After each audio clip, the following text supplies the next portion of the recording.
अस्सलामुअलैकुम, मेरा नाम है ज़ुहैब भट्ट और ये है पाकिस्तान का सियासी खाड़ा और इसके सियासी पहलवान बनाम सरकार। ਇਹ ਮਾਡਰਨ ਬਦਾਮ ਨੇ ਜਿਹੜੇ ਗਲਾਸਾਂ 'ਚ ਪੀ ਜਾਂਦੇ ਉਹ ਦੂਸਰਾ ਵਾਲਾ ਵੀ ਗਿਆ, ਉਹਨੇ ਆਪਣੇ ਤੁਹਾਡੇ ਇਹ ਬਦਾਮ ਮੈਂ ਕਹਾ ਆਦੀ तुम्हारा वाले तुम्हारा पेट ठीक है ये नहीं ओ मैं तो पीता सुबह शाम पीता हूँ। अच्छा मजा आया आपको? टेस्ट अच्छा है? जबरदस्ती जबरदस्त। डॉक्टर फिरदौस आशिक अवान साहिबा हमारे साथ मौजूद हैं। हमारी सूबाई और वफाकी सतह पे काफ़ी दफ़ा वज़ीर रह चुकी हैं, काफ़ी दफ़ा इस बहुत सारे इदारों को, बहुत सारे डिपार्टमेंट्स को लीड कर चुकी हैं, हमारे साथ मौजूद हैं। और लाहौर शहर में हम इस वक्त NA 124 में बैठे हैं। अस्सलाम वालेकुम मैडम, वालेकुम कैसी हैं अस्सलाम। आप? राम है अगे कहाँ ਉਹ ਕਹਿੰਦੇ ਨੇ ਲਾਹੌਰ ਚ ਪੁੱਛਦੇ ਨੇ ਕਿ ਕਵੇ ਨਾ ਰਾਮ ਇਹਨੂੰ ਕਹਿੰਦੇ ਨੇ ਉਹੀ ਦਵਾਈ ਇਸਤੇਮਾਲ ਕਰ ਰਹੇ ਹੋ? नहीं दवाई बदली। ਹੁਣ ਤੁਹਾਡੀ ਦਵਾਈ ਚੇਂਜ ਹੋ ਗਈ ਹੈ। ਇਹ ਦਵਾਈ ਤੁਹਾਡਾ ਮਤਲਬ ਰਾਸ ਆ ਗਈ ਹੈ। हाँ ਹੁਣ ਅਸੀਂ 124 ਚ बैठे हैं। 124 हमजा शहबाज साहब का गढ़। IPP आ रही है इलेक्शन में। IPP के पास NA 124 में कोई कैंडिडेट है, कोई ऐसा चेहरा, कोई बंदा है? देखिए, सबसे पहली बात तो ये है कि लाहौर पंजाब का दिल है और मेरे दिल के साथ लाहौर की धड़कन इसलिए चलती है कि ज़िंदगी के सबसे अच्छे दिन स्टूडेंट लाइफ के इस शहर में गुजारे हैं। और जब इस शहर से गए थे तो लगता था कि सियालकोट लड़ाइयां भी यहाँ पे की हैं? बहुत की हैं। वो तो साड़ा पसंदीदा मैं मशगला सुना ਮੈਨੂੰ ਕਿਸੇ ਬੰਦੇ ਨੇ ਦੱਸਿਆ ਤੂੰ ਚਪੇੜ ਵੀ ਮਾਰੀ ਸੀ ਇੱਕ ਬੰਦੇ ਨੂੰ। ਅੱਛਾ ਟੀਵੀ ਤੇ ਤਾਂ ਮਾਰੀ ਉਂਝ ਸਟੂਡੈਂਟ ਲਾਈਫ 'ਚ? नहीं, ये पसंदीदा मशगला सी। ਅੱਛਾ ਚਪੇੜਾ और ਜਿਹੜਾ ਪੁੱਠਾ ਕੰਮ ਕਰੇਗਾ ਉਹਨੂੰ ਮਾਫੀ ਕੋਈ नहीं। ਚਪੇੜਾ ਬਿਲकुल ठीक है। अच्छा, दूसरी गल है कि ये शहर जो है ये इस हवाले से मुनफरद है कि इसके अंदर जो है ना दिल के क्लियर लोग हैं। यहाँ मुनाफिकत नहीं है और यहाँ मिलनसार और प्यार करने वाले लोगों का शहर है। जब मुझे सियालकोट जाना पड़ा और मुझे लगा कि मुझे काले पानी की सज़ा है। अच्छा अपने शहर में ज़ाहिर लगा? आप 17 साल जिस शहर में गुजारें और सियासत के लिए फिर वहाँ जाएं तो वो ऐसे ही लगता है कि आपको काले पानी की सज़ा मिले। लाहौर है। लाहौर है नंबर 1। हाँ। नंबर 2 के घूम घुमा के आप फिर वही चले हुए कारतूस इस हल्के में चलाना चाहते हैं तो मैं सिर्फ यही कहूँगी कि मियाँ जी हुण जान दिओ, नवी क्यादत आन दिओ, इत्थे भी कोई नवा बंदा लै। है ਤੁਹਾਡੇ ਕੋਲ ਕੋਈ सोचिया ਤੁਸੀਂ? हमारे नए लोग आएंगे, नए चेहरे आएंगे। नए चेहरे आएंगे। नए चेहरे। यहाँ पर लोगों को कन्विंस क्या करेंगी आप? क्या कहेंगे उसको? क्या बेचेंगे? आपके पास है क्या? हम सबसे पहले तो उनसे ये पूछेंगे ना कि जनाब जिन्हों ने मरीद हो वो पीरां ने हुण तक अपने तो इलावा फैज़ इस इलाके नूं दिता की है। ठीक है। तो फिर कोई ऐसे कुछ मुरीद ਜਿਹੜੇ ਨੇ ਉਹ ਵੱਡੇ ਮੁਰਸ਼ਿਦ ਦੇ ਵੀ ਨੇ नहीं, ਔਰ ਡਿਆਲਾ ਵਾਲੇ? देखो गल तो है ना कि ਜਿਹੜੇ ਸਾਡੇ ਨੌਜਵਾਨ ਨੇ ਉਹ ਰਿਵਾਇਤੀ ਸਿਆਸਤ ਹੁਣ ਇਸ ਅਖਾੜੇ ਵਾਲੀ ਸਿਆਸਤ ਦੇ ਵਿੱਚ ਬਹਿਣਾ ਨਾ ਉਹਨਾਂ ਤੋਂ ਡਿਜੀਟਲ ਟੈਕਨੋਲੋਜੀ ਨਾਲ ਬਹਿਣਾ ਠੀਕ ਹੈ। ਹੁਣ ਸਮਾਰਟਫੋਨ ਨਾਲ ਬਹਿਣਾ ਠੀਕ ਹੈ। ਹੁਣ ਉਹ ਰਿਵਾਇਤੀ ਉਹ ਚੀਜ਼ਾਂ ਜਿਹੜੀਆਂ ਸਨ ਨਾ ਉਹਨਾਂ ਦੇ ਨਾਲ ਝੂਠਿਆਂ ਦੇ ਖੋਖਲਿਆਂ ਨਾਲ ਨਹੀਂ ਉਹ ਬਹਿ ਠੀਕ ਹੈ, ਸਕਦੇ, ਚੱਲ ਠੀਕ ਸਕਦੇ। ਹੈ। ਤੇ ਹੁਣ ਜਿਹਦਾ ਮਰਜ਼ੀ ਹਲਕਾ ਹੋਵੇ ਤੁਸੀਂ ਨਾਂ ਲਿਆ ਹੁਣ ਉਹਨੇ ਹੀ ਇਸ ਹਲਕੇ 'ਚ ਪੱਟ ਤੇ ਹੱਥ ਮਾਰ ਕੇ ਆਣਾ ਹੈ ਜਿਹਨੂੰ ਇਹ ਯਕੀਨ ਹੋਣਾ ਹੈ ਕਿ ਇਸ ਕੌਮ ਦਾ ਬੋਝ ਮੈਂ ਚੁੱਕ ਸਕਣਾ। ਅੱਛਾ ਹਾਂ ਤੇ ਠੀਕ ਹੈ। ਉਹ ਤਬਦੀਲੀ ਦੀ ਸੋਚ ਜਿਹੜੀ ਹੈ ਨਹੀਂ ਤੁਹਾਡੇ ਕੋਲ ਤੁਹਾਡੀ USP ਕੀ ਹੈ? ਯੂਨੀਕ ਸੈਲਿੰਗ ਪੁਆਇੰਟ ਕੀ ਉਹ ਹੈ? ਜ਼ਰੂਰ ਸਾਡੇ IPP ਕੋਲ ਦਾ ਕੀ ਹੈ? ਡਿਜੀਟਲ ਪਾਕਿਸਤਾਨ ਲਈ ਤੇ ਡਿਜੀਟਲ ਲਾਹੌਰ ਵਾਸਤੇ ਡਿਜੀਟਲ ਮਾਰਕੀਟਿੰਗ ਹੈ। ਅੱਛਾ ਹਾਂ ਔਰ ਉਹ ਜਿਹੜੀ ਡਿਜੀਟਲ ਮਾਰਕੀਟਿੰਗ ਹੈ ਉਹਦੇ ਵਿੱਚ ਉਹ ਨੌਜਵਾਨ ਜਿਹੜਾ ਉਹ ਚੱਲੇ ਕਾਰਤੂਸ ਜਿਹੜੇ ਨੇ ਉਹਨਾਂ ਨਾਲ ਨਹੀਂ ਜਾਣਾ ਉਹਨੇ। ਤੁਹਾਨੂੰ ਇਸ ਤਰ੍ਹਾਂ ਲੱਗ ਰਿਹਾ? ਬਿਲਕੁਲ ਲੱਗ ਰਿਹਾ ਔਰ ਉਹ ਨੌਜਵਾਨ ਚਾਹੁੰਦਾ ਹੈ ਕਿ ਮੈਨੂੰ ਇਸ ਲੀਡਰਸ਼ਿਪ ਨੇ ਕੀ ਦਿੱਤਾ, ਮੇਰੇ ਬਜ਼ੁਰਗਾਂ ਨੂੰ ਕੀ ਦਿੱਤਾ, ਇਸ ਪਾਕਿਸਤਾਨ ਨੂੰ ਕੀ ਦਿੱਤਾ। ਹੁਣ ਤਰਾਜ਼ੂ ਜਿਹੜਾ ਉਹ ਨੌਜਵਾਨ ਦੇ ਹੱਥ। ਅੱਛਾ ਮੈਡਮ ਤੁਸੀਂ ਲਾਹੌਰ ਸ਼ਹਿਰ ਦੇਖੋ, ਲਾਹੌਰ ਸ਼ਹਿਰ 'ਚ 14 ਸੀਟਾਂ ਨੇ ਨੈਸ਼ਨਲ ਅਸੈਂਬਲੀ ਦੀਆਂ ਜੀ, ਜੀ। ਤੇ ਤਕਰੀਬਨ 36 ਦੇ ਕਰੀਬ ਜਿਹੜੀਆਂ 30 36 ਦੇ ਕਰੀਬ ਜਿਹੜੀਆਂ ਨੇ ਉਹ ਪ੍ਰੋਵਿੰਸ਼ੀਅਲ ਅਸੈਂਬਲੀ ਦੀਆਂ ਨੇ। ਯਾਨੀ ਕਿ ਜਿੰਨੇ ਲਾਹੌਰ ਜਿੱਤ ਲਿਆ, ਤਖਤੇ ਲਾਹੌਰ ਜਿੰਨੇ ਜਿੱਤ ਲਿਆ ਉਹ ਪੰਜਾਬ ਤੇ ਹਕੂਮਤ ਕਰਦਾ। ਜੀ ਤੁਹਾਡੇ ਕੋਲ ਮੈਂ ਜਦੋਂ ਤੁਹਾਡੇ ਬੰਦੇ ਦੇਖਣਾ, ਤੁਹਾਡੇ ਜਿਹੜੇ ਪਾਰਟੀ 'ਚ ਹੈਗੇ ਨੇ, ਮੈਨੂੰ ਤੇ ਲਾਹੌਰ ਸ਼ਹਿਰ ਦਾ ਕੋਈ ਜਿੱਤਿਆ ਹੋਇਆ ਸਿਵਾਏ ਮੁਰਾਦ ਰਾਸ ਤੋਂ ਤੇ ਸ਼ਫਕਤ ਮਹਿਮੂਦ ਤੇ ਆਇਆ ਨਹੀਂ ਤੇ ਉਹਨਾਂ ਤੋਂ ਇਲਾਵਾ ਮੇਰੇ ਖਿਆਲ ਨਾਲ ਹੋਰ ਕਿਹੜਾ ਜਿੱਤਿਆ ਹੋਇਆ? ਅੱਛਾ ਮੈਨੂੰ ਇਹ ਦੱਸੋ ਕਿ ਲਾਹੌਰ ਸ਼ਹਿਰ ਦੀ ਅਗਰ 14 ਸੀਟਾਂ ਮੈਨੇ ਦੀਆਂ ਇਹ ਜਲਸਾ ਜਿਹੜਾ ਸੀ ਇਹ ਲਾਹੌਰ ਸੁੱਤਾ ਕਿਉਂ ਰਿਹਾ? ਕਿਹੜਾ ਜਲਸਾ? ਇਹ ਜਿਹੜਾ ਨਾਲ ਹੋਇਆ ਹੈ ਮਨਾਰੇ ਪਾਕਿਸਤਾਨ ਚੰਦ ਦਿਨ ਪਹਿਲੇ। ਤੁਹਾਨੂੰ ਲੱਗਾ ਘੱਟ ਸੀ? ਨਹੀਂ ਲਾਹੌਰ ਸੁੱਤਾ ਰਿਹਾ ਨਾ। ਲਾਹੌਰ ਦੀਆਂ ਕਿੰਨੀਆਂ ਰੈਲੀਆਂ ਕਵਰ ਕੀਤੀਆਂ ਜਾਂ ਜਲੂਸਾਂ ਦੀ ਸ਼ਕਲ ਜੋ ਹਲਕਿਆਂ ਚੋਂ ਨਿਕਲਦੀਆਂ ਤੇ ਤੁਹਾਡੇ ਖਿਆਲ 'ਚ ਲਾਹੌਰ ਨਹੀਂ ਆਇਆ? ਉਹ ਸਰ ਲਾਹੌਰ ਤੇ ਕੌਣ ਆਇਆ? ਲੰਬੀ ਤਾਨ ਕੇ ਬਲਕਿ ਉਹ ਜਿਹੜੀ ਸਰਦਾਈ ਮੈਨੂੰ ਪਲਾਈ ਜੇ ਨਾ ਉਹ ਪੀ ਕੇ ਸੁੱਤਾ ਰਿਹਾ। ਪਤਾ ਬਾਹਰੋਂ ਸਾਰੇ ਆਏ ਨੇ ਗਰੀਬ ਅੱਛਾ। ਉਹ ਜਿਨ੍ਹਾਂ ਨੂੰ ਕਿਧਰੇ ਐਪ ਲਾਈ ਸੀ ਕਿਧਰੇ ਕੋਈ ਦੇਖੋ ਜਲਸੇ 'ਚ ਜੋਸ਼ੋ ਖਰੋਸ਼ ਨਜ਼ਰ ਆਇਆ ਤੁਹਾਨੂੰ ਕਿਧਰੇ ਅੱਛਾ ਜੋਸ਼ੋ ਖਰੋਸ਼ ਤੇ ਹੈਗਾ ਸੀ ਕੋਈ ਗਾਣੇ ਕੀ ਸ਼ਾਨੇ ਸੀ, ਚ ਮਸਲਾ? ਗਾਣੇ ਲੇਕਿਨ ਉਹ ਪੀਟੀਆਈ ਦੇ ਅੱਛੇ ਹੁੰਦੇ ਸਨ ਮੈਂ ਤੇ ਆ ਨਹੀਂ ਕਹਿੰਦਾ ਨਹੀਂ ਗਾਣੇ ਛੱਡੋ ਤੁਸੀਂ ਇੱਕ ਜਿਹੜਾ ਦਿਲ ਦੇ ਨਾਲ ਆਈ ਚੀਜ਼ ਹੈ ਨਾ ਜਜ਼ਬੇ ਨਾਲ ਜਨੂਨ ਨਾਲ ਜੋਸ਼ ਨਾਲ ਉਹਨਾਂ ਨੂੰ ਨਾ ਬੱਸਾਂ ਦੀ ਲੋੜ ਹੁੰਦੀ ਹੈ ਨਾ ਰੋਟੀਆਂ ਦੀ ਨਾ ਬਿਰਿਆਨੀਆਂ ਦੀ ਨਾ ਉਹ ਇੱਕ ਜਨੂਨ ਦੇ ਨਾਲ ਨਿਕਲਦੇ ਨੇ ਅੱਛਾ ਇੱਥੇ ਜਿਹੜਾ ਸੀ ਉਹ ਨਾ ਜੋਸ਼ ਸੀ ਤੇ ਨਾ ਹੋਸ਼ ਸੀ ਇੱਥੇ ਸਿਰਫ ਜੂ ਹੀ ਤਕਰੀਰ ਸ਼ੁਰੂ ਹੋਈ ਹੈ ਲੋਕੀ ਬੱਸਾਂ 'ਚ ਜਾ ਬੈਠੇ ਸਨ ਅੱਛਾ ਵੈਸੇ ਤੇ ਇਹ ਇੱਕ ਲਾਹੌਰੀਏ ਜਿਹੜੇ ਨੇ ਉਹ ਤੇ ਜਲਸੇ ਤੋਂ ਰਹੇ ਜਲਾ ਤਾਲੁਕ ਜਿਹੜੇ ਬਾਕੀ ਆਏ ਸਨ ਉਹ ਬੱਸਾਂ 'ਚ ਬੈਠੇ ਰਹੇ ਜੇ ਤੇ ਬਸ ਇਹ ਮਿਲ ਜੁਲ ਕੇ ਕੋਈ ਮੇਲਾ ਜਿਹੜਾ ਹੈ ਉਹ लाया गया। पीटीआई पीपल्स पार्टी के वो खुर्शीद शाह कहते हैं कि मियां नवाज शरीफ बिल्कुल ऐसे ही आए हैं जैसे 2017-18 के अंदर चेयरमैन पाकिस्तान तहरीक इंसाफ आए थे। आप इससे एग्री करती हैं? देखिए मैं तो ये कहती हूँ कि अल अजीज़िया में जो उनके साथ अजीज़दारी हुई है और जो रिलीफ उनको मिला है वो अल्टीमेटली कौम के लिए तकलीफ़ है, कौम को तकलीफ हुई ठीक है। और हम ये कहते हैं कि जो सियासत का खिलाड़ी है वो बैसाखियाँ गिरा के अखाड़े च बैसाखी ना खेड सकते तो मैनू दसो ना इस तरह ही सियासत के अखाड़े च बैसाखी वाला खिलाड़ी चित हो जाता है। आईपीपी ਨੂੰ ਜਿਹੜੀ ਵਿਸਾਖੀਆਂ ਲੱਗੀਆਂ ਨੇ ਉਹਦਾ ਕੀ ਬਣੇਗਾ? आईपीपी बैसाखियाँ नाल नहीं चलेगी। ਲੇਕਿਨ ਵਿਸਾਖੀਆਂ ਤੇ ਲੱਗੀਆਂ नहीं कोई नहीं लगियां आईपीपी ਜਦੋਂ ਪਹਿਲੀ ਤਕਰੀਰ ਹੋਈ ਤੇ ਤੁਸੀਂ ਫਵਾਦ ਚੌਧਰੀ ਲੈ ਕੇ ਆਏ ਉਹ ਨਸ ਗਿਆ ਉਹ ਕਿਹਾ ਜ਼ਬਰਦਸਤੀ ਲੈ ਆਏ ਮੈਨੂੰ नहीं कोई नहीं नसिया वो अजे कल चंद दिन पहले जागीर तरीन साहब ने मिल के गया ਤੁਹਾਡੇ ਨਾਲ नाल ही जाना ਜ਼ਬਰਦਸਤੀ ਤੇ ਨਹੀਂ ਇੱਕੋ ਹੀ ਜਗ੍ਹਾ ਉਹ ਕਹਿੰਦਾ ਬਾਹਰ ਜਾਣ ਦਿਓ ਤੇ ਜਾਣਾ ਕਿੱਥੇ ਇੱਕੋ ਹੀ ਜਗ੍ਹਾ ਜਿਹੜਾ ਆਈਪੀਪੀ ਉਸ ਤਰ੍ਹਾਂ ਵਾ ਕਿੱਥੇ ਨਹੀਂ ਜਾ ਸਕਦੇ ਚਾਹੇ ਜਿੱਥੇ ਮਰਜ਼ੀ ਜਾਏ ਲੇਕਿਨ ਜਿਹੜਾ ਸਾਡੇ ਕੋਲ ਆ ਜਾਏ ਤਰੀਨ ਸਾਹਿਬ ਦੀ ਮੁਹੱਬਤ ਹੈ ਨਹੀਂ ਹੈ ਕਿ ਉਹ ਫਿਰ ਕਿਧਰੇ ਨਹੀਂ ਜਾਂਦਾ ਉਹ ਤੁਹਾਡੇ ਆਪਣੇ ਕੋਲ ਆਈਪੀਪੀ ਵਿਦਆਊਟ ਐਨੀ ਵਿਸਾਖੀਆਂ ਕੰਮ ਕਰ ਰਹੀ ਕੰਮ ਕਰ ਵਿਸਾਖੀ ਕੋਈ ਨਹੀਂ ਜੀ ਮੈਡਮ ਨਾ ਕਰੋ ਲੋਕੀ ਦੇਖ ਰਹੇ ਆਵਾਮ ਨੇ ਦੀਆਂ ਹਲਕੀ ਜਿਹੀ ਵਿਸਾਖੀਆਂ ਤੇ ਉਹ ਪਾਓ ਸਰ ਆਵਾਮ ਦੀਆਂ ਵਿਸਾਖੀ ਕਹਿ ਦਿਓ ਹਲਕਾ ਜਿਹਾ ਕੁਝ ਵਿਸਾਖੀਆਂ ਤੇ ਹੈਗੀਆਂ ਨੇ ਕੋਈ ਲੋਕੀ ਦੇ ਨਾਲ ਜੁੜੇ ਸਰ ਪਾਕਿਸਤਾਨ ਦਾ ਜਿਹੜਾ ਇੱਕ ਸਾਡੇ ਨਾਲ ਤਾਰਫ ਔਰ ਸ਼ਨਾਖਤ ਹੈ ਉਸ ਤੋਂ ਵੱਡੀ ਵਿਸਾਖੀ ਕਿਹੜੀ ਬਿਲਕੁਲ ਠੀਕ ਹੈ ਪਾਕਿਸਤਾਨ ਦਾ ਝੰਡਾ ਸਾਡੇ ਨਾਲ ਹੈ ਕਾਇਦ ਨਹੀਂ ਕਹਤਾ ਤੁਸੀਂ ਕਾਇਦ ਵੀ ਤੁਹਾਡੇ ਨਾਲ ਨੇ ਕਾਇਦੇ ਆਜ਼ਮ ਤੇ ਹੈ ਹੀ ਨਾਲ ਨੇ ਅਸੀਂ ਉਹਨਾਂ ਦਾ ਨਿਸ਼ਾਨ ਲੈ ਕੇ ਟੁਰ ਰਹੇ ਕਾਇਦ ਆਜ਼ਮ ਵੀ ਨਾਲ ਨੇ ਉਹ ਜਿਹੜੇ ਤੁਸੀਂ ਕਹੇ ਸੀ मुझे पता चला है कि पाकिस्तान जो तहरीक इस्तेहकाम पाकिस्तान है इसका अंदर भी एक लड़ाई है और वो लड़ाई जो सी है शिद्दत इख्तियार करती जाएगी जैसे मैंने सुना है कि जहांगीर तरीन खान जो हैं उनका अलग से ग्रुप है अलीम खान का अलग से ग्रुप है और वो ग्रुप आपस में थोड़ी सी कशमकश है ऐसा? देखिए सियासी जमातों के अंदर सियासी पार्टियों के अंदर हमेशा नज़रियात मुख्तलिफ रहे हैं और सोच मुख्तलिफ रही है ये कोई आमरीत थोड़ी है ये तो एक जमहूरी फोरम है ठीक है और इस्तेकाम पाकिस्तान पार्टी दूसरी जमातों से इसीलिए मुख्तलिफ है कि वहाँ आपने हर तरह की फ़िक्र सोच और नज़रिए को यकजा करके पाकिस्तान नज़रिए के साथ जोड़ा है ठीक है और हर शख्स की एक आज़ादाना राय उसका आइनी और कानूनी हक है इख्तलाफ है इसका मतलब इख्तलाफ नहीं कह सकते आप इख्तलाफ राय कह सकते हैं अच्छा इख्तलाफ राय है उसकी वजह है ना इख्तलाफ राय है ये तो पता हो ये इसमें यही उसका हुस्न है ठीक है किसी भी जमात के अंदर इख्तलाफ राय होना उस जमात के जिंदा होने की निशानी और दलील है ठीक है क्योंकि वो हाथ बांध के जी हजूरी और जी आका और गुलाम ऐसा रिश्ता तो हमारा नहीं है बिल्कुल हम ठीक है तो सबको right of freedom of expression and speech देते हैं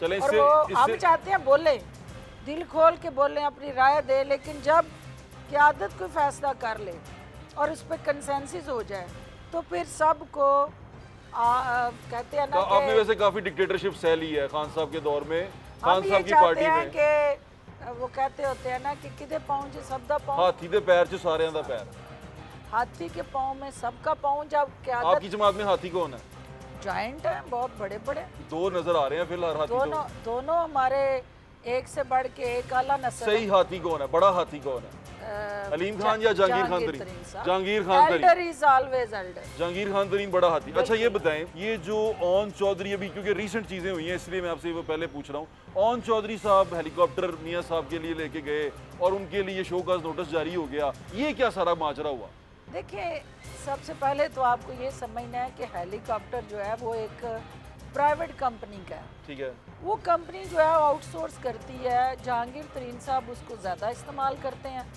और कोई भी उसको लेना चाहता है रेंट पे पे मैं भी ले सकता हूँ? बिल्कुल ले सकते हैं। अच्छा। आपकी जेब में इतना है तो हाँ, मियाँ साहब जैसा बैंक बैलेंस चाहिए मुझे। तो ये वो क्यों ओन चौधरी क्यों गए थे? ओन चौधरी साहब का चूँकि मॉडल टाउन के रहायशी होते हुए एक ताल्लुक रहा है, एक उनका आपस में मेल मिलाप है, एक दूसरे के साथ सियासत से पहले के उनके रवाबत है। अच्छा। तो ये उन्होंने गलती की कि उनको पब्लिकली जाके उस रिश्ते का इजहार नहीं करना गलती चाहिए की। था। ये गलती की। ठीक है। और उन्होंने उसको माना। अच्छा। और अच्छी बात यह है कि उन्होंने माना, उन्हें इस बात का एहसास है कि इससे पार्टी डैमेज हुई। ठीक है। ये तासुर गया कि शायद ये किसी मखसूस एजेंडे या इंस्ट्रक्शन पे वहाँ गया है। ओन चौधरी जहांगीर खान तरीन को रिप्रेजेंट करता है, तो अगर ओन चौधरी गया तो जहांगीर खान तरीन गया। देखिए, जहांगीर तरीन साहब की सियासत क्या है वो समझने की जरूरत है। जी।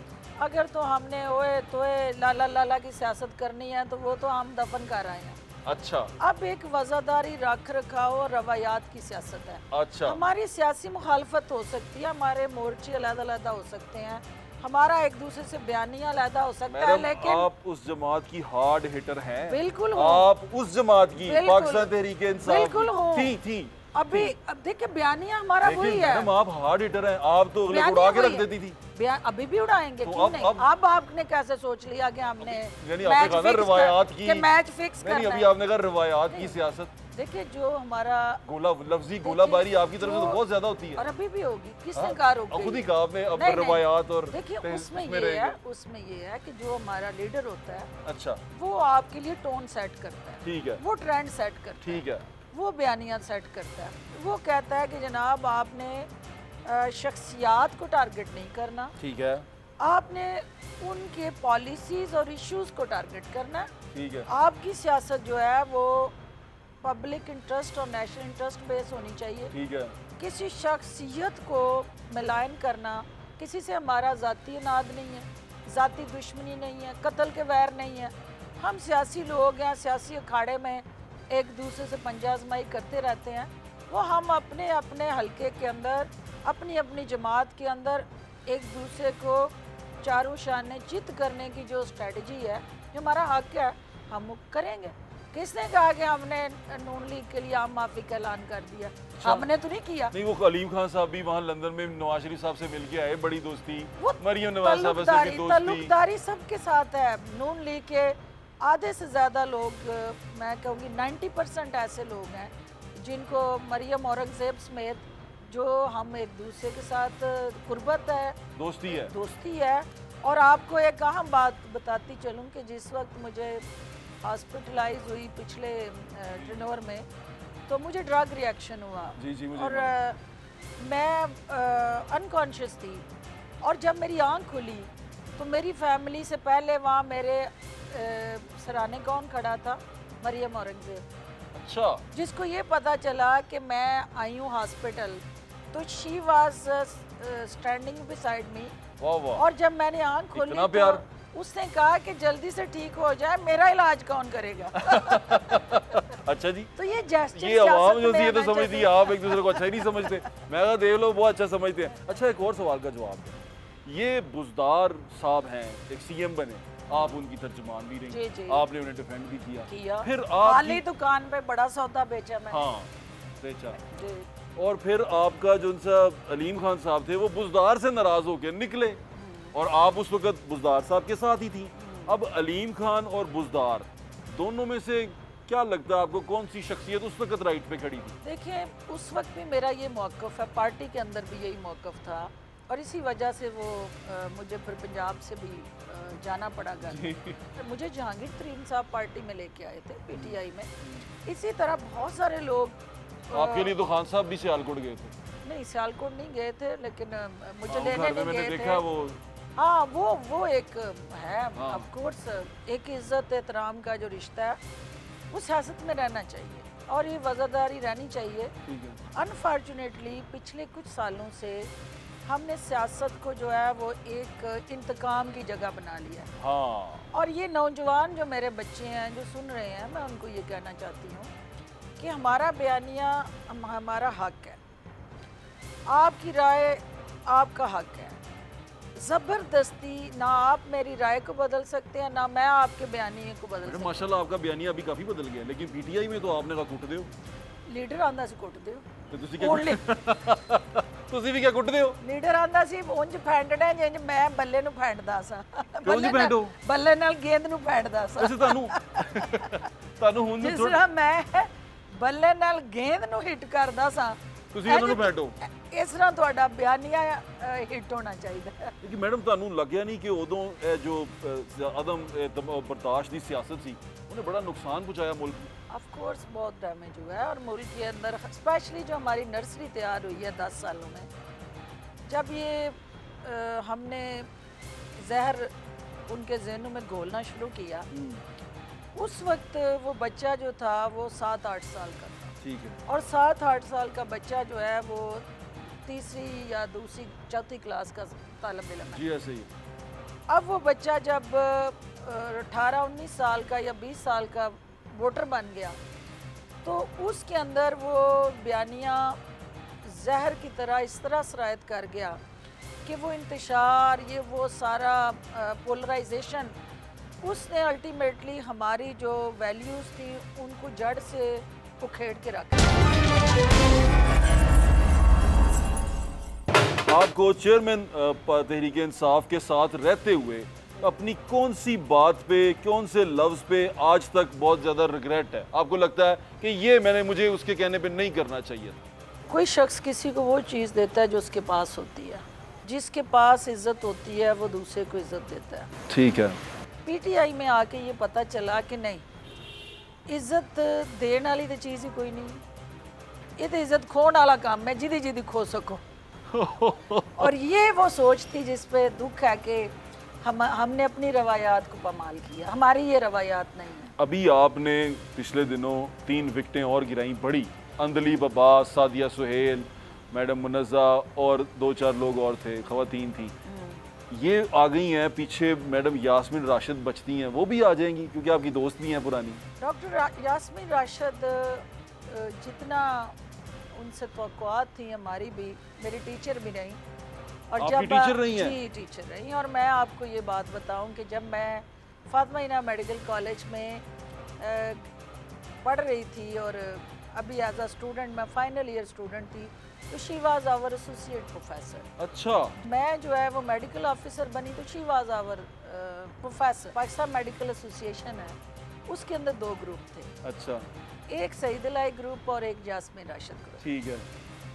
यास्मीन राशिद ग्रुप को जो प्रोफेसर को रिप्रेजेंट करता था या सीनियर डॉक्टर को रिप्रेजेंट करता था, ये जो आजकल का शाम को- वाईडीए और जो उनसे जी, सीनियर जी, डॉक्टर हैं जी, वो है। ये शाम को जो है जो क्लिनिक पे जाके माल पानी इकट्ठा करते हैं, ये वो ग्रुप था।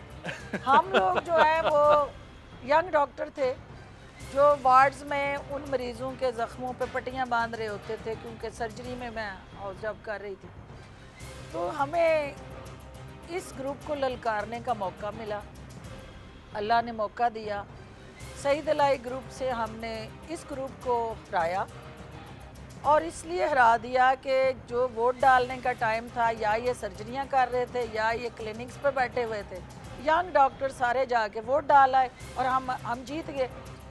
अब जब मैं पीटीआई में आई तो यास्मीन राशिद साहब के दिल से वो बात नहीं निकलती थी हाँ नहीं, मुश्किल कि है ये वो है जिसने मुझे हराया। हेल्थ मिनिस्टर बनने के बाद भी उन्होंने चुन चुन को उन लोगों को जो उस वक्त के पीएमए के ऑफिस बेरर थे, उनको किसी जगह पोस्टिंग नहीं दी। उनके नाद और दुश्मनी और इंतकाम पसंदी का ये आलम था कि पीटीआई का प्लेटफार्म उन्होंने ढाल बना लिया अपने ज़ाती मुखालफिन को फिक्स करने के लिए। हालांकि उस वक्त डॉक्टर्स की पॉलिटिक्स में कौन ज़ाती मुखालफत कोई नहीं जमात होता। में रहते हुए आपने ये सवाल उठाए थे? बहुत दफ़ा मैं तो विक्टिम हूँ उनका। उनको ये जब प्रेसिडेंट बना दिया गया सेंट्रल पंजाब का, तो सबसे पहले उन्होंने मेरा क्रॉस मारा था कि भी I should not be visible और सीन इन पीटीआई, और मेरे हलके के अंदर वो मेरे ही मुखालफ टोले को मुसलत करती रही, हर वो काम करती जिससे मैं डैमेज हूँ, और अल्लाह के फ़ैसले आए अब अगर वो आईपीपी में आना चाहे रख लेंगी आप? फिर भी रख लूंगी क्योंकि हमारा ज़रफ बड़ा है, हम आहा। बड़े दिल वाले लोग हैं। अच्छा जी, इसका मतलब बुजदार साहब को भी रख लेंगे? बुजदार साहब का पैकेज ज्यादा है, अच्छा, बड़ा बैगेज है बड़ा उनके पैकेज, बोरियां इतनी है उनके कंधों पे, हम तो दब जाएंगे। अच्छा, यहाँ अपने पास कम है, हमारे पास इधर इधर भी तो बहुत सारी बोरियां नहीं, आईपीपी। लेकिन दोनों में बड़ा फर्क है ना। यहाँ पे मेहनत करके एक प्रोसेस और एक कह लें कि अपने जोरे बाजू पे, लोग वहाँ आए। तो आपके मेरे और कौम की जेब से वो बोरियां भरी गई हैं। अच्छा, ये दोनों तो- में फर्क है ना। आईपीपी का मुस्तकबिल सियासी अब क्या देखती हैं आप? आपको लगता है कि जो लोग वो वोट डालते थे पीटीआई को, वो अब आईपीपी को वोट डालेंगे, और क्यों? लोग क्यों इसको वोट डालेंगे? हाँ। इसलिए डालेंगे कि जितने हम लोग इस माफिया के सताए थे, कौन सा वाला?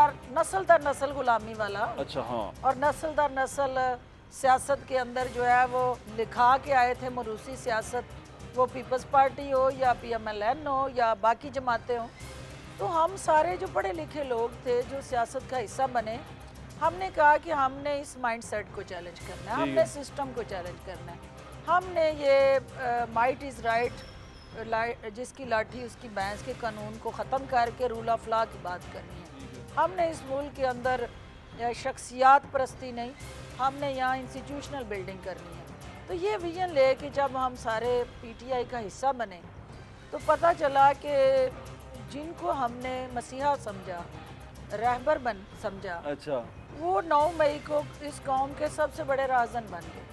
और उन्होंने जो तोपों का रुख जिस मोर्चे पे हम गए थे कि ये सियासी मुखालफिन है, इनकी तरफ करना है, उन्होंने वो सारा बारूद जो है वो कौमी सलामती के इदारे, पाक फ़ौज और हमारे जो शोहदा की यादगारें थी उन पे चला दिया। बड़ा सैड था ये। हमने सिर्फ प्लेटफॉर्म बदला है। अब और हैं वही। हम सब वही हैं, हमारा टारगेट भी वही है, हमारे मुखालफिन भी वही हैं। तो दोस्ती ना कर लें आप, क्योंकि लग यही रहा था। अलीम खान साहब जिस तरह लंदन में मिल रहे थे, मुलाकातें हो रही थी, जहांगीर तरीन साहब भी दोस्ती में हैं, तो सब लोग तो दोस्ती में, आपके बड़े दोस्ती में हैं, तो फिर आप कैसे खुद लड़ाई कर सकते हैं? PDM की किसी भी जमात के साथ आप उस तरह से मैच फिक्स करके इलेक्शन लड़ ही नहीं सकते। कैंडिडेट मिल जाएंगे तो आप? कैंडिडेट आने लूट से लगी है। अच्छा, हाँ, कैंडिडेट ही कैंडिडेट। कैंडिडेट ही कैंडिडेट सिलेक्शन असा करनी है कि फ्रंट रनर केड़ा है। हाँ, ये मैनू तो लग रहा है कि कैंडिडेट मिलना वो नहीं। सर तुसी वेट ते करो। एक होर साहब ने, वो भी बड़े ज़ेरे अताब ने, परवेज राई साहब दी मैं गल कर रहे हैं। बड़ी गल। ਉਹ ਕਿਹੜੇ ਚੱਕਰ ਚ ਅੰਦਰ ਨੇ? ਮੈਂ ਤਾਂ ਸੁਣਿਆ ਸੀ ਜਲਦੀ ਬਾਹਰ ਆ ਜਾਂਦੇ ਨੇ, ਉਹ ਹਾਰ ਜਾਂਦੇ ਨੇ। ਉਹ ਕੈਦੋ ਦੇ ਚੱਕਰ 'ਚ ਨੇ। ਉਹ ਸਿਆਸਤ ਦੇ ਕੈਦੀ ਦੀ ਬਜਾਏ ਕੈਦੋ ਬਣੇ ਸਨ। ਉਹਨਾਂ ਕੋਸ਼ਿਸ਼ ਕੀਤੀ ਤੇ ਹੀਰ ਦੇ ਨਾਲ ਹਮਸ਼ੀਰ ਵੀ ਲੈ ਜਾ। ਉਹ ਦੋਵੇਂ ਕੰਮ ਕਰਦੇ ਰਹੇ, ਉਹਦੀ ਵਜ੍ਹਾ ਤੋਂ ਅੱਜ ਉਹ ਭੁਗਤ ਰਹੇ ਨੇ। ਨਹੀਂ ਲਈ ਗਈ। ਨਾ ਹੀਰ ਲੱਭੀ ਨਾ ਹਮਸ਼ੀਰ ਲੱਭੀ, ਦੋਵੇਂ ਚੀਜ਼ਾਂ ਕੈਦੋ ਦਾ ਰੂਪ ਬਣ ਕੇ ਅੱਜ ਅੰਦਰ ਨੇ। ਤੇ ਮੁਸਤਕਬਲ ਕੀ ਹੈ ਉਹਨਾਂ ਦਾ? ਇਹ ਤੇ ਫੈਸਲਾ ਅਦਾਲਤਾਂ ਕਰਨਾ ਹੈ, ਇਹ ਤੇ ਫੈਸਲਾ ਅਗਰ ਉਹਨਾਂ ਨੇ ਵੀ ਕਿਹਾ ਮੈਨੂੰ ਛੱਡ ਦਿਓ, ਮੈਂ ਇਸਤੇਕਾਮ ਚ ਆ ਜਾਣਾ, ਤੇ ਫਿਰ ਔਰ ਤੇ ਏੜੀਆਂ ਰਗੜਦੇ ਨੇ ਪੈ ਕੇ ਮੈਨੂੰ ਲੈ ਲਓ। इस्तेकाम से? इस्तेकाम में आने के लिए एड़ियां रगड़े? उनकी ख्वाहिश हो तो सुबह प्रेस कॉन्फ्रेंस हो जाए। तो इसका मतलब मैं ये कह सकता हूँ कि चौधरी परवेज राई काम पार्टी में आने को तैयार हैं? वो NOC अपने बेटे से मांग रहे हैं। ਤੁਹਾਡੇ ਕੋਲ ਜਿੰਨੇ ਵੀ ਮੋਸਟਲੀ ਲੋਕ ਆਏ ਨੇ ਉਹ इलेक्टेबल्स मोस्टली नहीं है। मान नहीं, लकड़ियाल नहीं, साहब भी हार गए, कोई बात नहीं। वो जो पीछे लोग थे हार गए, जहांगीर खान तरीन साहब का अपना बेटा हार गया कोई बात जब वो इलेक्शन लड़ा। तो अभी तक तो सारे हारे हुए लोग हैं आपके पास। सियासी ग्राउंड में हमेशा जो है वो हार और मैटर नहीं करती। मैं 95,000 वोट लेके अगर हारी हूँ, ये सिस्टम के वो कह ले दो रुख है कि एक तरफ 95,000 वाला बाहर बैठा हुआ है, दूसरी तरफ 10,000 वाला पार्लियामेंट में बैठा हुआ वो है। तो वोट का सिस्टम ऐसा है। ये बात हम कह रहे हैं ना कि इसलिए हार जीत किसी शख्स के इलेक्टेबल या नॉन इलेक्टेबल होने का पैमाना नहीं है, प्रोवाइडेड टिल द टाइम कि वो अपने लोगों के अंदर काबिल कबूल है या नहीं है। पहले 3.5 साल वालों ने जो कुछ किया वो मेरिट मेरिट मेरिट मेरिट चलता रहा। हाँ जी, वो हमने बुजदार वाला वो मेरिट आपने देख लिया कि उस मेरिट का क्या था, बेंचमार्क क्या था। ठीक है। दूसरे 16 माह वालों ने, जीतने वालों ने जिस तरह से अवाम को मदहोश कर दिया, बेहोश कर दिया, उनकी सांसें बिजली के बिल हों, वो पेट्रोल बम हों या आपकी महंगाई हो, उससे उनकी सांसें जो है वो बिल्कुल निडाल करके उन्हें 16 माह वालों से ऑक्सीजन 6 सिलेंडर माह पे वाले लगा बेहतर है वैसे, ऐसे बेहतर नहीं 6 निगरान। देखिए निगरान दी ते ग्राउंड ਉਹਦਾ ਖਾੜਾ ਛੋਟਾ ਹੈ ਅਖਾੜੇ ਵਿੱਚ ਹਰ ਵੇਲੇ ਉਹ ਨਹੀਂ ਖੇਡ ਸਕਦਾ ਨਾ ਠੀਕ ਹੈ। ਉਹ ਖਾੜੇ ਸਿਆਸੀ ਅਖਾੜੇ लेकिन ਵਾਲੇ खेल ਲੋਕ अच्छा रहे है तो क्या ਸਿਆਸੀ ਅਖਾੜੇ ਵਾਲੇ ਲੋਕ ਨਹੀਂ ਹੈ ਲੇਕਿਨ ਅੱਛਾ ਖੇਲ ਰਹੇ ਨੇ ਕਿਉਂਕਿ ਉਹਨਾਂ ਦੇ ਉੱਤੇ ਲਾਇਬਿਲਿਟੀ ਕੋਈ ਨਹੀਂ ਉਹ ਕਿਸੇ ਨੂੰ ਉਹਨਾਂ ਜਾ ਕੇ ਕਿਸੇ ਹਲਕੇ 'ਚ ਕਿਸੇ ਦਾ ਦਰਵਾਜ਼ਾ ਨਹੀਂ ਖਟਾਣਾ ਕਿ ਪਰਚੀ ਦਿਓ ਵੋਟ ਦਿਓ ਉਹ ਤੁੰਨੀ ਜਾ ਰਹੇ ਨੇ ਤੇ ਕੰਮ ਕਰੀ ਜਾ ਰਹੇ ਨੇ ਤੇ this is something very good I result ਆ ਰਿਹਾ। ਅਪਰੀਸ਼ੀਏਟ लेकिन रिजल्ट काम करांगे तो आएगा। मैंने ये देखा है कि जो सियासतदान होता है उसके पीछे कुछ स्पॉन्सर्स होते हैं, उसके इलाके के मुअज़्ज़िज़ीन हों, ताजर हों, इंडस्ट्रियलिस्ट हों, जितना बड़ा सियासतदान होगा उतने बड़े स्पॉन्सर उसके पीछे आगे लग जाएंगे। फिर जब वो सियासतदान पावर में आता है वो जितने स्पॉन्सर्स हैं उनको कहीं ना कहीं ओब्लाइज करवा दिया जाता है, कहीं मुशीर वज़ीर आज़म लगवा दिया जाता है, वो बड़े ताजर को सनतकार को उसके साथ एडजस्ट कर दिया जाता है क्योंकि वो स्पॉन्सर कर रहा था। फिर जो मुआशी पॉलिसियाँ बनती हैं वो सारी की सारी उसी सनतकार के उसी ताजर के फ़ायदे के लिए बनती हैं। तो माफिया तो सियासतदान अपनी जेब में डाल के निकलता है, तो ये सियासतदान से ये लोग बेहतर नहीं है निगरान जिनका कोई स्टेक नहीं है और वो डिलीवर तो कर रहे हैं लोगों को, ना कि माफिया के लिए काम कर रहे हैं। इन्वेस्टर सबके पीछे आके खड़ा होता है क्योंकि सियासत का जो इस वक्त कमर्शियल माइंडसेट है, अब वोटर जो है वो कैशो कैश पे चलता है, उधार पे कोई काम नहीं होता। ओए ओए ओए, मैंने क्या कह दिया आपने? हाँ यानी कि वोटर भी कैश पे। कि वोटर भी क्या है वो कहता है जनाब कल किने वेख्या अज दी गल करो। वो हमारे सियासतदानों के जो खोखले नारे है ना उनसे बेजार है। वो कहता है जी तुसी कल की करना है परसों की करना है मनु नहीं दिलचस्पी अज की करना है मेरे नाल मुक्को। यानी कि मैडम तुसी ये कहना चाहते हो कि वोटर नू पैसे दे के वोट पवाया जाता? सारे नहीं है ऐसे लेकिन नहीं, ये मैं तो सेगमेंट इसलिए- नहीं सारे सेगमेंट है ना पांच है, उंगलियां ये पांच segment उंगलियां है। पांच उंगलियां बराबर पैसे दे के वोट डलते हैं। वो सर मैं ਉਹਦਾ ਵਿਕਟਮ ਆ मैं इलेक्शन क्यों आ रही हूं 5 पैसे साल नहीं लाए। 5 साल मैं इलेक्शन लड़नी है ਤੇ ਤੁਹਾਡਾ स्पॉन्सर घर घर मैं इलेक्शन लड़नी है ना गली गली मैं इलेक्शन लड़ आखिरी रात कायदे आजम आके इलेक्शन लड़ जाते मैं उत्ते खलोती रहनी आ ਤੇ आखिरी दिन इलेक्शन वाला ਜਿਹੜਾ ਹੁੰਦਾ ਹੈ ਉਹ ਪੋਲਿੰਗ ਸਟੇਸ਼ਨ ਜਿੱਥੇ ਮੈਂ ਬਿਜਲੀ ਦਿੱਤੀ ਹੈ ਗੈਸ ਦਿੱਤੀ ਹੈ ਗਲੀਆਂ ਬਣਾਈਆਂ ਨੇ ਫਾਤਿਹਾ ਪੜ ਪੜ ਮਰ ਜਾਣੀ ਹੈ ਉਹਨਾਂ ਦੇ ਵਿਆਹਾਂ 'ਚ ਸ਼ਾਮਲ ਹੋ ਕੇ इलेक्शन वाले दिन रिजल्ट ਤੇ ਪਤਾ ਲੱਗ ਜਾਏ ਜੀ ਕਾਇਦੇ ਆਜ਼ਮ ਜ਼ਿੰਦਾਬਾਦ 2000 रुपए थे मैं सुने 1000 रुपए 2000 ਇਹ ਡਿਫਰੈਂਟ ਹੈ ਜਿੱਥੇ ਜਿੱਥੇ ਮੁxtਲਿਫ ਲੱਗੇ ਪੈਸੇ ਲੱਗ ਜਾਂਦੇ ਨੇ। ਸਰਮਾਇਆਦਾਰਾਂ ਦੀ ਗੇਮ ਅਲੱਗ ਅਲੱਗ ਤੇ ਫਿਰ ਇਹੋ ਜਿਹੇ ਇਲੈਕਸ਼ਨ ਦੇ ਉੱਤੇ ਅਸੀਂ ਕੀ ਇਤਬਾਰ ਕਰੀਏ? चेंज आएगी अल्टीमेटली आएगी कीप ऑन लेकिन फाइटिंग आपके साथ भी जो लोग हैं उनके बारे में भी यही कहा जाता है कि वो इतने पैसे वाले हैं कि वो अपने पैसे से इलेक्शन बदल देंगे। देखिए मेरे मुखालफिन जितने मर्जी पैसे वाले हैं नहीं और आपके आपके जो वो हैं हेड हैं हेड जो पार्टी हेड्स हैं, देखिए पैसा एक रोल प्ले करता है उस इलेक्शन मैनिपुलेशन में लेकिन आप ज़मीर बेचने वाले चंद हज़ारों में होते हैं लाखों में नहीं होते। खरीद सकती हैं वैसे। ये ट्रेंड है अब हर जगह होता है ये कौन सी कोई सीक्रेट है जो मैं आपको बता रही हूँ मैं सिर्फ इसलिए बताना चाह रहा हूँ लोग सुन रहे हैं वो जानना चाहते हैं क्योंकि हमें ये जब वो क्या कहते हैं ना मियां नवाज शरीफ साहब खड़े होते हैं स्टेज के ऊपर जब खड़े होते हैं दूसरे पार्टी के चेयरमैन जो पीटीआई के चेयरमैन वो खड़े होते थे वो जिस तरह की बातें करते आइडियल सिचुएशन क्रिएट कर देते थे आओ वोट डालो और वोट डालो ताकत मिलेगी और जब आप मुझे जो कहानी बता रही हैं वो बड़ा एक अगली फेस है इस देखिए, इलेक्शन प्रोसेस का। मेरे इलेक्शन में हमेशा क्या हुआ सियालकोट ट्रेडर्स और सरमायादारों का शहर है वहाँ पे यूनियन काउंसिल्स फ़र्ज़ करें कि मेरी 32 यूनियन काउंसिल है तो वो 32 यूनियन काउंसिल्स के लिए 32 लोग उन्होंने चुने हैं और उन 32 लोगों को ये असाइनमेंट मिल जानी है कि मेरी अगर एक यूनियन काउंसिल में 4 पोलिंग स्टेशन है तो उन्होंने 4 पोलिंग स्टेशन को मैनेज करना है खरीद लें चाहे जिस तरह मर्जी जिस करें। तरह उन्होंने कहना है 32 लोगों को जी ਤੁਹਾਡੇ ਕੋਲ ਇਸ ਕਾਉਂਸਲ ਦਾ ਰਿਜ਼ਲਟ ਲੈਣਾ ਹੈ ਮਾਰ ਕੇ ਲਿਆਣਾ ਜੇ ਕੁੱਟ ਕੇ ਲਿਆਣਾ ਜੇ ਖਰੀਦ ਕੇ ਲਿਆਣਾ ਜੇ ਪਿਆਰ ਨਾਲ ਲਿਆਣਾ ਜੇ this is up to you election वाले दिन रिजल्ट ਤੁਹਾਡੇ ਕੋਲ ਲੈਣਾ है वो 32 लोग जो हैं फिर मेरे हलके में वो उस तरह फैलते हैं कि हर तरीके से वो मैनेज करते हैं। आपके पास 32 लोग नहीं? जी 32 लोग मेरे तो 32,000 लोग हैं जो मेरे लेकिन मेरा वो मस्कीन है ना ਜਿਹੜਾ ਇਲੈਕਸ਼ਨ ਵਾਲੇ ਪੈਸੇ ਨਹੀਂ ਲਾਉਂਦੇ ਦੇਖੋ ਪੈਸੇ ਲਾਉਂਦੇ ਨੇ ਆਪਣੀ ਜੇਬ ਚੋਂ ਆਪਣੀ ਉਸਤਾਦ ਦੇ ਮੁਤਾਬਕ ਲੇਕਿਨ ਉਹ ਜਿਹੜਾ ਰਿਸਕੀ ਹਲਾਲ ਵਾਲਾ ਨਾ ਉਹ ਇਸ ਤਰੀਕੇ ਨਾਲ ਤੁਹਾਡੇ ਸਪਾਂਸਰ ਨਹੀਂ ਮੈਂ ਸਪਾਂਸਰ ਇਸ ਲਈ ਨਹੀਂ ਲੈਂਦੀ ਕਿ ਮੈਂ ਫਿਰ ਕਿਸੇ ਦਾ ਬੋਝ ਉਠਾਵਾਂ ਨਾ, ਔਰ ਨਾ ਮੈਂ ਬੋਝ ਉਠਾਉਣ ਦੇ ਕਾਬਿਲ ਹਾਂ। ਇਸ ਕਰਕੇ ਤੁਸੀਂ ਇਨਵੈਸਟਰ ਲੈਂਦੇ ਹੀ ਨਹੀਂ, ਇਹ ਤੁਹਾਡੇ ਕੋਲ ਕੋਈ ਇਨਵੈਸਟਰ ਨਹੀਂਗਾ। ਮੇਰੇ ਇਨਵੈਸਟਰ ਮੇਰੇ ਉਹ ਲੋਕ ਨੇ ਜਿਹੜੇ ਸਫੈਦਪੋਸ਼, ਮਿਡਲ ਕਲਾਸ, ਔਰ ਜਿਹੜੇ ਮੇਰੇ ਜਲਸੇ ਵੀ ਆਪ ਹੀ ਕਰਾ ਰਹੇ ਹੁੰਦੇ ਨੇ, ਮੇਰੇ ਲੋਕਾਂ ਨੂੰ ਖਾਣਾ ਵੀ ਆਪ ਹੀ ਖਿਲਾ ਰਹੇ ਹੁੰਦੇ ਨੇ, ਔਰ ਮੇਰੇ ਕੋਲ ਡਿਮਾਂਡ ਨਹੀਂ ਕਰਦੇ। ਲੇਕਿਨ ਮੇਰਾ ਇਨਵੈਸਟਰ ਹੈ ਨੇ ਹਲਕੇ ਦੇ ਨਾ, ਹਲਕੇ ਤੋਂ ਹੋਣਗੇ ਸਿਰਫ ਪੋਲਿੰਗ ਸਟੇਸ਼ਨ ਦੀ ਹੱਦ ਤੱਕ ਥੋੜੇ ਬਹੁਤ, ਜਿਹੜਾ ਉਹਨਾਂ ਕਰ ਲੈਣ ਕਿ ਜਨਾਬ ਪੋਲਿੰਗ ਵਾਲੇ ਦਿਨ ਰੋਟੀ ਮੈਂ ਖਵਾ ਦਿਆਂਗਾ, ਐਸਾ ਤੱਕ। ਚਲੋ ਇਨਵੈਸਟਰ ਤੇ ਆਨੇ, ਚਲੋ ਸ਼ੁਕਰ ਹੈ। ਮੈਂ ਕਿਹਾ ਬਗੈਰ ਇਨਵੈਸਟਰ ਤੋਂ ਜਾਈ ਜਾ ਰਹੇ ਹੋ। ਹੁਣ एक और बड़ा अहम सवाल, प्रेस कॉन्फ्रेंसेस का दौर खत्म हो गया, अब दौर आ गया है इंटरव्यूज का। ਹੁਣ ਕੀ ਕਰਨਾ, ਹੁਣ ਕਿ ਇੰਟਰਵਿਊਜ਼ ਤਾਂ ਤੁਸੀਂ ਬੰਦੇ ਚੁਣਨੇ ਨੇ, ਕਿਉਂਕਿ ਸ਼ੇਖ ਸਾਹਿਬ ਵੀ ਇੰਟਰਵਿਊ ਦੇ ਕੇ ਕਲੀਅਰ ਹੋਏ ਨੇ। ਉਸ ਤੋਂ ਪਹਿਲੇ ਹੋਰ ਦਿੱਕਤ ਦਾ ਇੰਟਰਵਿਊ ਹੋਇਆ, ਤੁਹਾਡੇ ਦੋਸਤ ਜਿਹੜੇ ਹੈਗੇ ਨੇ ਉਹ ਪਿੱਛੇ ਕੋਲੀਗ ਤੁਹਾਡੇ ਉਸਮਾਨ ਡਾਰ ਸਾਹਿਬ ਦਾ ਇੰਟਰਵਿਊ ਹੋਇਆ, ਤੇ ਇਸ ਤਰ੍ਹਾਂ ਸਾਰਿਆਂ ਦੇ ਇੰਟਰਵਿਊਜ਼ ਹੋ ਰਹੇ ਨੇ। ਤੁਸੀਂ ਅੱਗੇ ਕੀ ਦੇਖ ਰਹੇ ਹੋ, ਇੰਟਰਵਿਊ ਤੋਂ ਬਾਅਦ ਕੀ ਆਏਗਾ? ਦੇਖੋ ਜੀ, ਇੰਟਰਵਿਊ ਉਹਨੇ ਦਿੱਤਾ ਹੈ ਜਿਹਨੇ ਅਦਾਕਾਰੀ ਕੀਤੀ ਸੀ।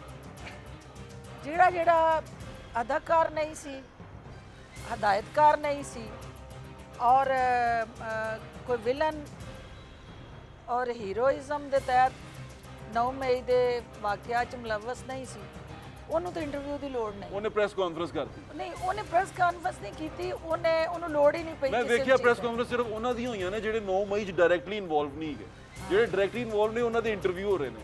ਦੇਖੋ, ਜਿਹਨੇ ਜੋ ਬੀਜੀਐਫ ਵੱਢਣਾ ਤੇ ਹੈ, ਉਹ ਕਹਿੰਦੇ ਜਿਨ੍ਹਾਂ ਦੇ ਗਾਦੀਆਂ ਗਾਜਰਾਂ ਢਿੱਡ ਉਹਨਾਂ ਦੇ ਪੇਟ। ਵਾਹ ਵਾਹ ਵਾਹ। ਉਹਨਾਂ ਦਾ ਨੈਕਸਟ ਸਟੈਪ ਕੀ ਵੇਖ ਰਹੇ ਹੋ ਤੁਸੀਂ? ਖਾਨ ਸਾਹਿਬ ਦਾ ਕੀ ਮਤਲਬ, ਜਿਹੜੇ ਪੀਟੀਏ ਦੇ ਚੇਅਰਮੈਨ ਨੇ, ਉਹਨਾਂ ਦਾ ਇੰਟਰਵਿਊ ਆਏਗਾ ਜਾਂ ਉਹਨਾਂ ਦੀ ਪ੍ਰੈਸ ਕਾਨਫਰੰਸ ਆਏਗੀ ਜਾਂ ਤਕਰੀਰ ਹੀ ਆਏਗੀ ਡਾਇਰੈਕਟ ਕੌਮ ਸੇ ਖਿਤਾਬ? ਉਹਨਾਂ ਦਾ ਵਾਲਾ ਅੰਜਾਮ ਆਏਗਾ।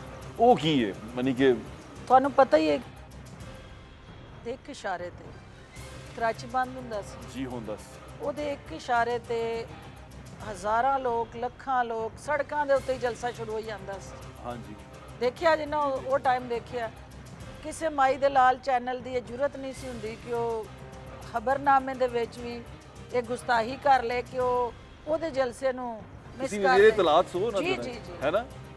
ਉਹ ਸਾਰੇ ਦੌਰ ਦੇਖੇ ਜਦੋਂ ਉਹਨੇ ਇਸ ਪਾਕਿਸਤਾਨ ਦੇ ਨਾਲ ਆਪਣੇ ਆਪ ਨੂੰ ਇਸ ਮੁਲਕ ਤੋਂ ਵੱਡਾ ਸਮਝ ਲਿਆ, ਔਰ ਇਹਨੇ ਸਮਝਿਆ ਕਿ ਪਾਕਿਸਤਾਨ ਛੋਟਾ ਹੈ ਤੇ ਮੈਂ ਪਾਕਿਸਤਾਨ ਤੋਂ ਵੀ ਵੱਡਾ ਹਾਂ, ਤੇ ਫਿਰ ਉਹ ਅੱਜ ਤੱਕ ਉਹਦੀ ਕੋਈ ਚੂੰਚ ਰਾਮ ਹੀ ਕਿਸੇ ਜਗ੍ਹਾ ਸੁਣਾਈ ਨਹੀਂ ਦੇ ਰਹੀ। ਬਿਲਕੁਲ ਐਸੇ। Madam, Muslim League Pakistan is supreme.